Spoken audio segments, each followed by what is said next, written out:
Twice as many Torontonians have lost their homes in 2023 compared to the same time last year. With interest rates continuing to rise and notes that the low rate era is over, power of sales are becoming more common in the market. I'm sending my clients more and more power of sale listings as the months go on, and I expect this to continue. If you're interested in learning more about the pros and cons of power of sales, check out my other video, which is linked at the top right of your screen. My name is Macallum, and if you want to be learning about the Canadian and Toronto real estate markets, then you are in the right place. I run a real estate team here in the city of Toronto, and we specialize in residential resale. And we're on the ground level every single day helping our clients buy and sell real estate. If you could do a huge favor for me and click both the like and subscribe buttons, I would greatly appreciate it. Interacting with this video will help push my real estate content to other people like yourself looking to learn more. My goal is to hit 500 subscribers by the end of 2023, and we are well on our way. So if you think someone would be interested in this video, make sure to send it to them. And if you want to book a one-on-one call with me to chat about buying, selling, or just about the market, you can go to the first link in the description of this video and book a meeting directly into my calendar at a time that works best for you. Now, it might sound pretty simple as to why homeowners are losing their properties to their lenders, but let's take a deeper dive into this situation. So like I said earlier in this video, between January 1st and June 15th of 2022, there were 33 power of sale transactions on the MLS in the city of Toronto across all home types. January 1st to June 13th of 2023, which is when I'm recording this video, there have been 57 power of sale transactions on the MLS in the city of Toronto across all home types. That's nearly double the power of sale transactions in the same time period 1 year apart. And we should expect to see more properties being listed under power of sale between now and the end of the year if rates continue to remain high and extend for a longer period of time. On June 7th, the Bank of Canada increased their overnight rate to 4.75%, which is the highest it's been since 2001, even higher than 2007, 2008.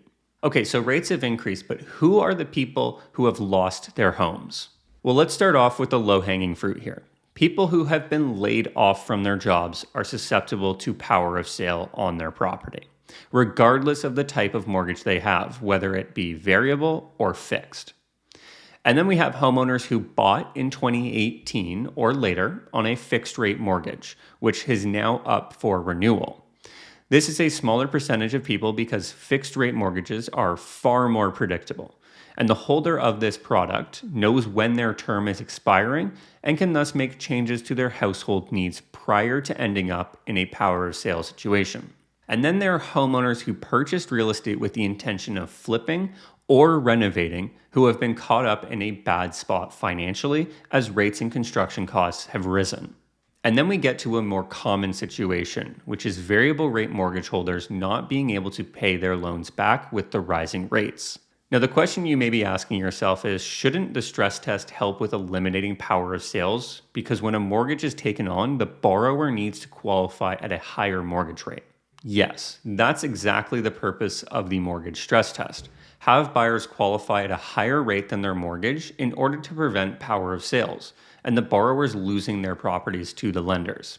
Anyone who purchased a property between 2018 and the end of 2021 with an adjustable variable rate mortgage will have seen their mortgage payments increase substantially. And anyone with a fixed payment variable is seeing their trigger rate on the horizon, if not already hit and paying interest only. Someone who purchased a home in, let's say, 2018 with a 2% variable rate mortgage would have needed to qualify at a 5.25% rate. Now, a variable rate mortgage right now is over 6%, which means the holders of these mortgages are now required to pay more than what they were stressed for. This is when mortgage holders find themselves in a tough spot. Now having to pay more per month than their stress test amount is going to cause pain moving forward. And this is why we'll start to see more listings under power of sale if the rates increase further.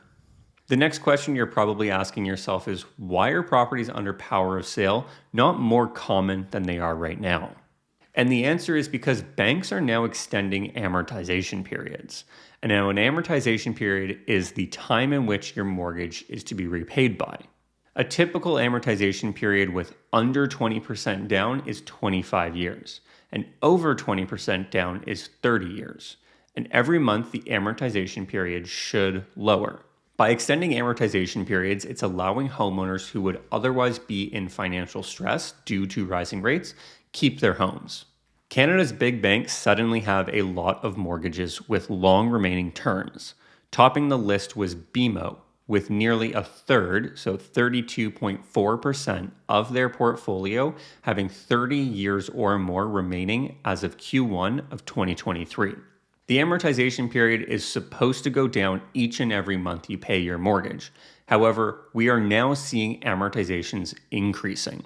I've even seen a bank extending a borrower's amortization to 72 years, meaning they now have 72 years left to pay off their mortgage. However, the CEO of CMHC rejects the idea of banks extending amortization periods. So we're going to be in for a very interesting year pending the ability of banks continuing to extend amortizations. The further down this path we go of higher interest rates, the more homes we'll begin to see being listed under power of sale. And if unemployment continues to rise, we'll start to see more fixed rate mortgage holders become delinquent.